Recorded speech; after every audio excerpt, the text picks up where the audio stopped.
31வது ஸ்லோகம். न तदा मयि भेदोऽत्र सन्देहं जनयत्यसौ मन्यते त्वां पदिं कर्तुं सर्वदा சஞ்சயாத்மஜா. உங்ககிட்ட பிரியமாயிருக்கிற மாதிரி எங்கிட்ட பிரியங்காட்டுறதில்லை. உனக்கும் எனக்கும் தமிழ பலவிதமான பார்ஷியாலிட்டி அவள் காட்டின்னு இருக்கா. அது எனக்கு சந்தேகத்தை உண்டாக்குறது. சஞ்சய ராஜாவோட புத்திரி நாரதா உன்னை கணவராயிட்டு സ്വീകരിக்கிறதுக்கு ஆக்ரஹிக்கிறா அப்படின்னு பர்வதன் என்கிட்ட சொன்னான். 32வது ஸ்லோகம்.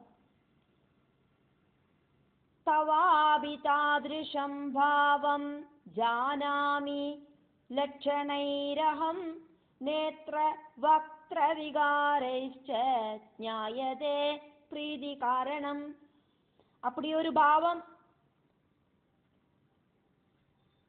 உங்களுக்கும் இருக்கிறதாயிட்டு லட்சணத்தால நான் தெரிஞ்சுக்கிறேன் நாரதா அப்படின்னு பர்வதன் சொன்னார் என்கிட்ட. முகத்திலையும் கண்ணிலையும் பிரேமபாவம் ரெஃப்ளெக்ட் ஆகிறது, அது பார்க்கறதுக்கு எனக்கு சாதிக்கிறது அப்படின்னு பர்வதன் என்கிட்ட சொன்ன. 33வது ஸ்லோகம். சத்யம் வத நதே மித்யா வக்தவ்யம் வஜனம் முனே ஸ்வர்கத சமயம் கிருத்வா சலிதௌ சம்ஸ்மராதுனா. உண்மையை சொல்லு நாரத முனே, பொய் சொல்லாதே. நம்ம 2 பேரும் சொர்லோகத்துல சத்தியம் பண்ணிட்டாக்கும் இந்த பூலோகத்துக்கு வந்தோம். அத மனசுல வச்சுக்கோ. உன்னோடு மனசுல இருக்கிறது நானும், என்னோடு மனசுல இருக்கிறத நீயும் தெரிஞ்சுதான் இந்த பூவுலகத்துல வாழணும் அப்படிங்கிறத நம்ம பரஸ்பரம் உறுதி பண்ணிட்டாக்கும் வந்திருக்கோம். அதனால பொய் பேசாதே, உண்மையை சொல்லு அப்படின்னு பர்வதன் சொன்னார். அதுக்கு நாரத மகர்ஷி பர்வதனுக்கு பதில் சொன்னார். அதாக்கும் நாரத உவாச்சா அப்படின்னு இங்க சொன்னது. 34வது ஸ்லோகம்.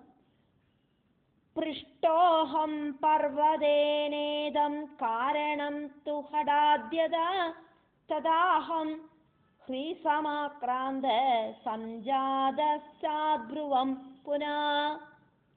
பர்வதன் இப்படி கம்பல் பண்ணி காரணம் கேட்டோன லஜ்ஜையோடு கூடிட்டு நான் அவர்கிட்ட சொன்னேன். 35வது ஸ்லோகம். பர்வதைஷா விஷாலாட்சி பதிம் மாம் கர்த்துமுத்யதா மமாபிமானசே பாவோ வர்த்ததே ஸ்யாம் விசேஷதா. பர்வதா, இந்த அழகி என்ன கணவராயிட்டு வேணும் அப்படின்னு ஆசைப்படுறா.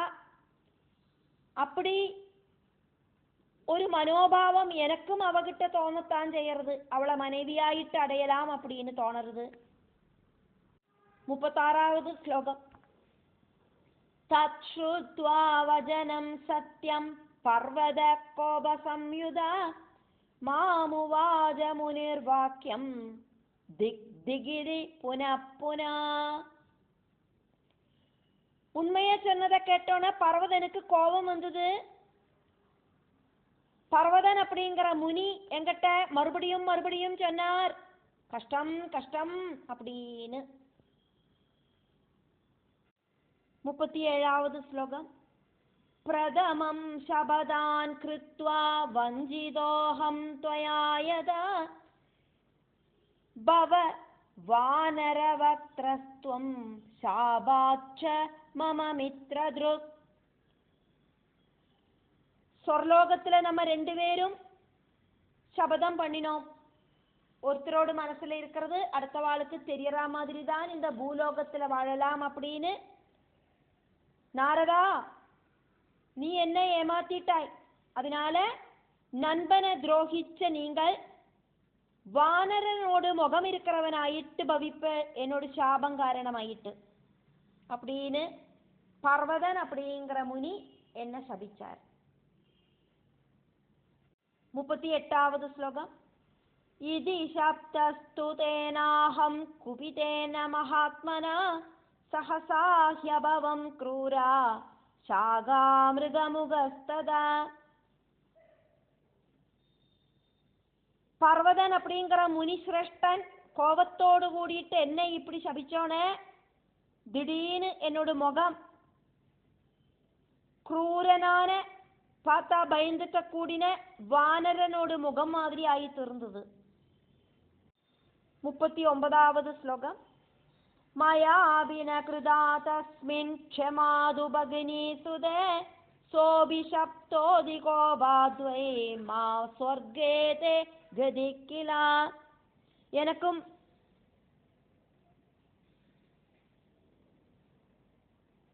அந்த சகோதரி புத்திரனான பர்வதன் கிட்ட பொறுக்க முடியலை. உனக்கு சொர்க்கத்துக்கு பிரவேசிக்க முடியாதைக்கு போகட்டும் அப்படின்னு நானும் அவனை சபிச்சேன். இப்படி பரஸ்பரம் 2 பேரும் சபிச்சோம். 40வது ஸ்லோகம். சொல்பே வராதேயஸ்மான் மாம் சப்தவானசி பர்வதா தஸ்மாத் தவாபிமந்தாத்மன் மிருத்யுலோகே ஸ்திதக்கிலா. நிஸ்சார காரியத்துக்கு என்ன சபிச்சதால புத்தி கட்டவனே பர்வதா, உனக்கு மிருத்யுலோகத்திலேயே வாழறதுக்கு சாதிக்கட்டும், இந்த பூமியிலேயே வாழறதுக்கு சாதிக்கட்டும் அப்படின்னு சபிச்சேன். 41வது ஸ்லோகம். பர்வதஸ்து கதஸ்தஸ்மான் நகராத் விமனாபிருஷம் அஹம் வானரவக்ரஸ்து சம்ஜாதஸ்தட்சணாதபி. பர்வதன் மனஸ்தாபத்தோடு கூடிட்டு அந்த நகரத்திலிருந்து யாத்திரையானான். நான் அந்த நொடியிலேயே குரங்கோடு முகம் இருக்கிறவனாയിട്ടുம் இருந்தேன். 42வது ஸ்லோகம்.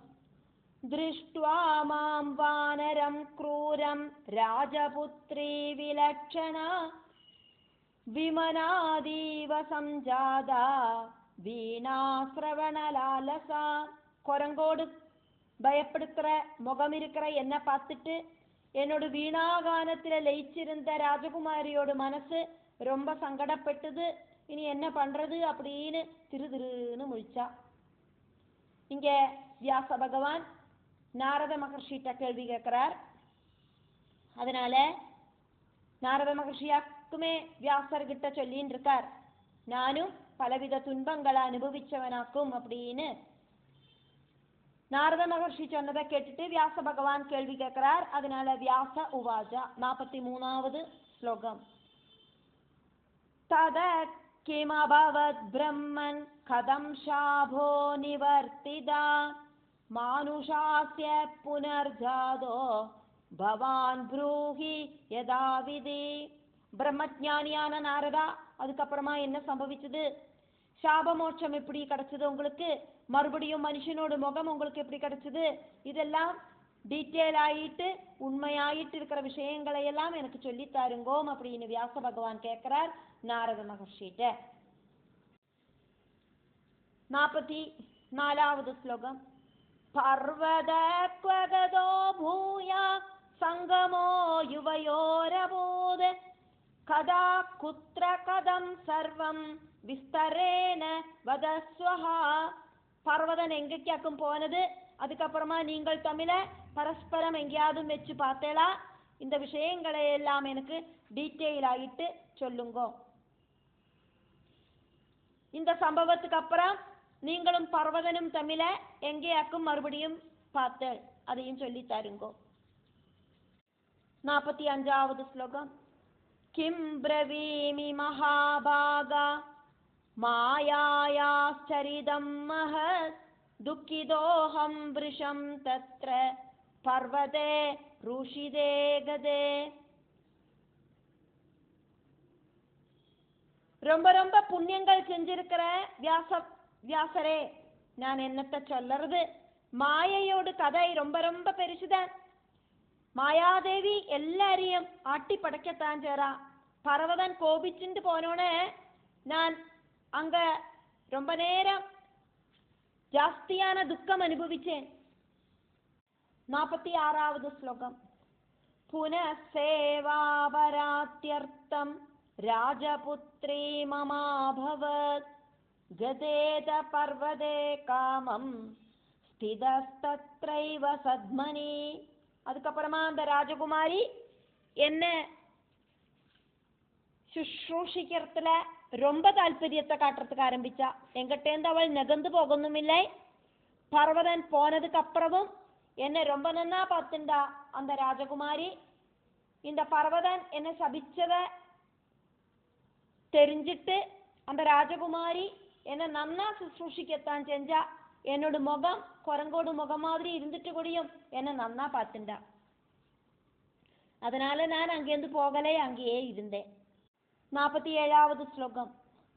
அஹம் துக்கான்விதோ தீனஸ்ததா வானரவன்முகா விசேஷேண துசிந்தார்த்த கிம் மே ஸ்யாதிதி சிந்தயன்.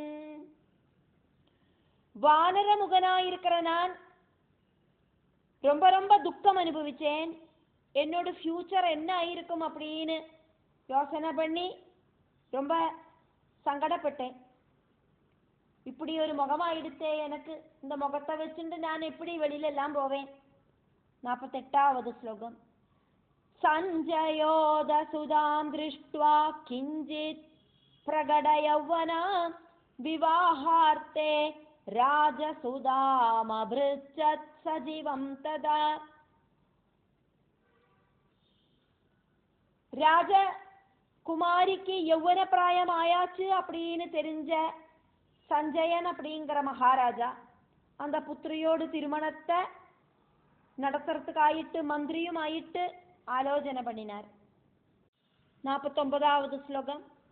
விவாஹகால சம்பிராப்த சுதாயா மம சாம்பிரதம் யோக்யம் வரம் மம ப்ரூஹி ராஜபுத்திரம் சுசம்மதம்.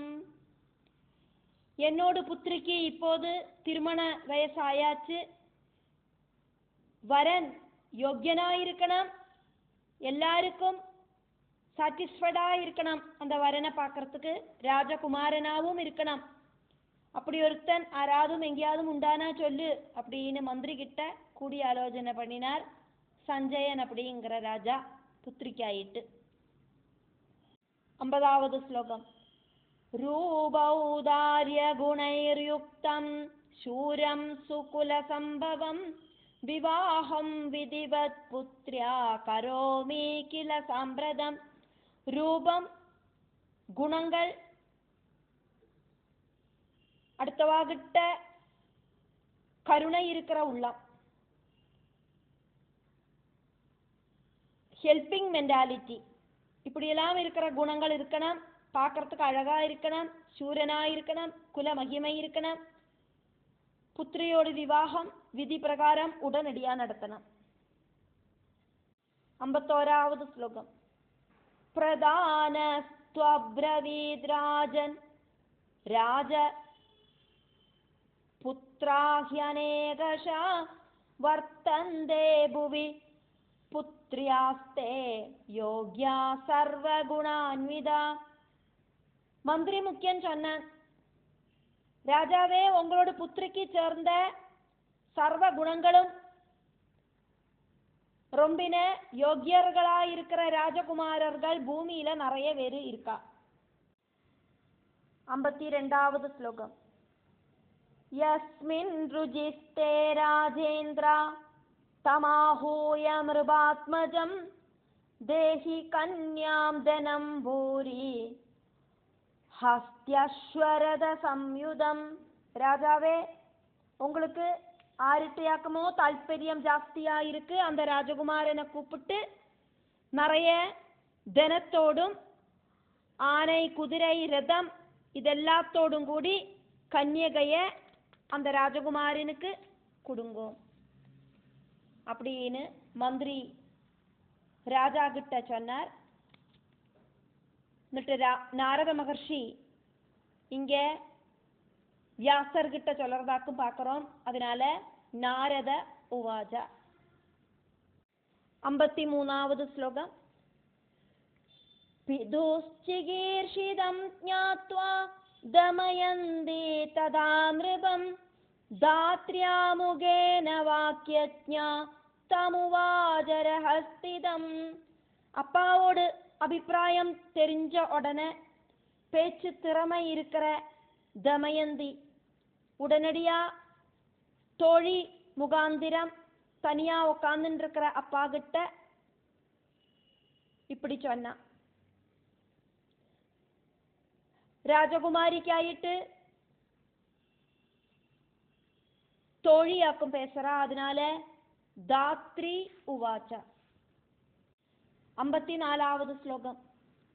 தமயந்தி மகாராஜபுத்ரி தே மாமதாப்ரவீத் பிதரம் ப்ரூஹி தாத்ரேயி வஜனான்மே சுகான்விதம். மகாராஜாவே, உங்களோட புத்திரியான தமயந்தி எங்கிட்ட இப்படி சொன்னா, தோழி சௌமிய பாவத்துல உக்காந்துட்டு இருக்கிற அப்பா கிட்ட போயிட்டு நான் இப்படி சொன்னதாயிட்டு போய் சொல்லு அப்படின்னு சொன்னா. 55வது ஸ்லோகம். மயாவ்ருதோத மேதாவி நாரதோ மகதீயுத நாதமோஹிதயா காமம் நான்யகோபி பிரியோ மமா. மகதி அப்படின்னு வீணை இருக்கிற புத்திமானான நாரதனை அந்த நாதத்துல மோகிச்ச நான் கணவராயிட்டு സ്വീകരിച്ചിட்டேன். எனக்கு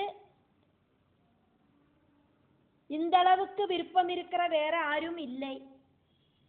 அந்த வீணாநாதத்துல மோகிச்சுண்டாக்கும் நாரதர்கிட்ட எனக்கு மோகம் வந்தது.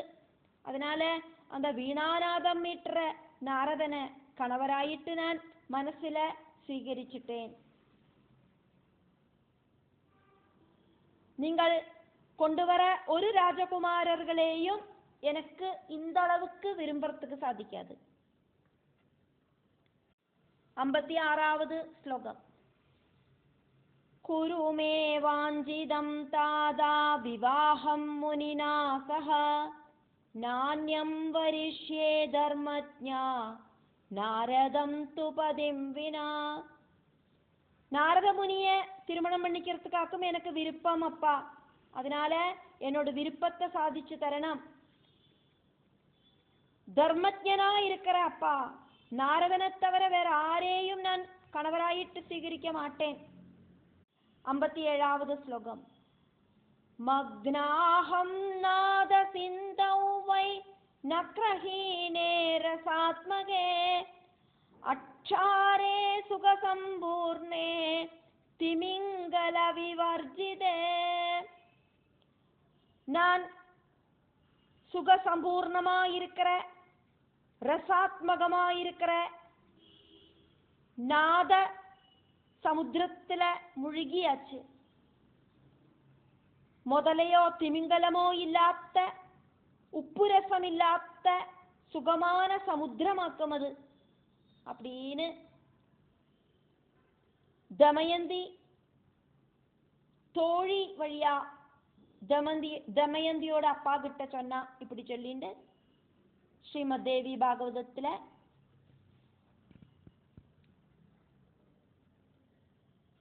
6வது ஸ்கந்தத்துல 26வது அத்தியாயம் முடிவடைகிறது.